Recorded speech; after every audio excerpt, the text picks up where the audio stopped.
Hello, Tiffany Ridge. We are going to draw an elephant today. So get your paper, pencil, and get ready.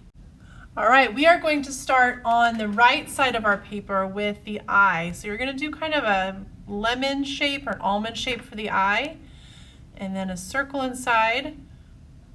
We're going to do a curved line above the eye and down, and then you're going to make the trunk however you want. If you want the trunk to curve up, if you want it to curve in, you're going to make this line continue down for the trunk.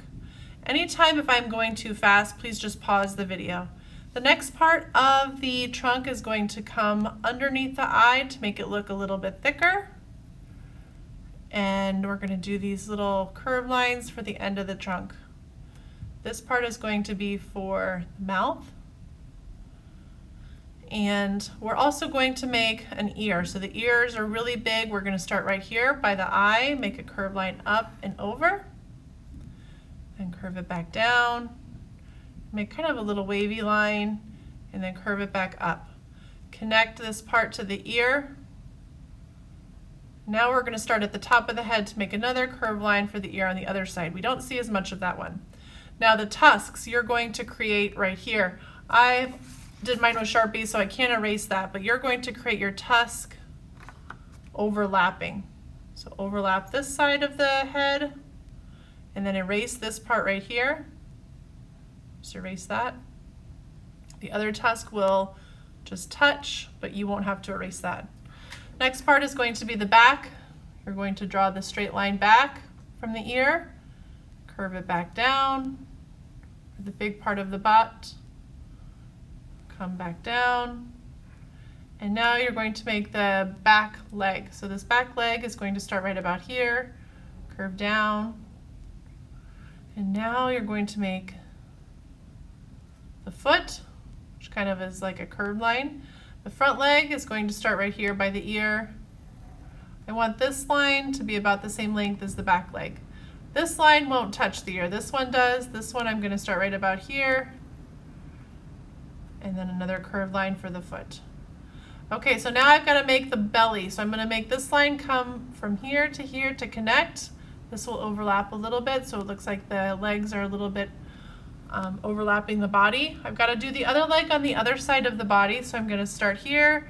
This one's going to be shorter because it's on the other side, making a copycat line just right next to the line I drew first for the leg and making it a little bit shorter. Okay, now I'm going to do a few details, some lines for wrinkles. Those are going to be kind of where the knees would be. Elephants are super wrinkly. I'm going to do some curved lines on top of the trunk to make it not only look like a curved trunk, but also like a wrinkly trunk. I'm putting those close together to give it that texture.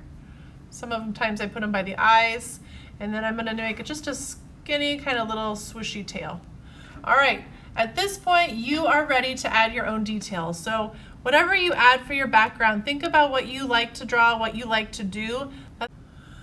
Okay, last week we drew our elephant. I want you to start adding some details to your background. So if there's something that you want your elephant to be holding, I'm going to show you some ideas just to help you kind of get started. If something is overlapping your elephant, like this one I drew a tree, I need to erase the part of the elephant that's overlapping. When you create a space in a picture, things that overlap or in front will be covering up the things that are behind it. And that creates an interesting picture. If you have overlapping, you also want to think about things that are in the background. If they're farther away from you, they're going to be smaller and probably a little higher up in the picture compared to what's in the front of the picture. Like this palm tree is overlapping my elephant. This one's kind of silly, an elephant shopping. That's funny. Here's some other pictures. Now you notice that most of my pictures are using colored pencils, and I would suggest colored pencils. If you don't have colored pencils, crayons or markers are also fine. When you're coloring, think about your contrasting colors. You don't have to create a blue sky. I like to mix my pinks and my purples and reds to make sort of sunset looking skies, and then think about the colors for your grass as well. All right, so when you've finished all the details, if you have a Sharpie, please trace everything with your Sharpie. Erase any pencil lines that you can still see to make it really nice and clean. Fill in with color completely. If there's something that you want to leave white, that is okay, but make sure it's completely filled in with color so it looks like you really did a nice job with it.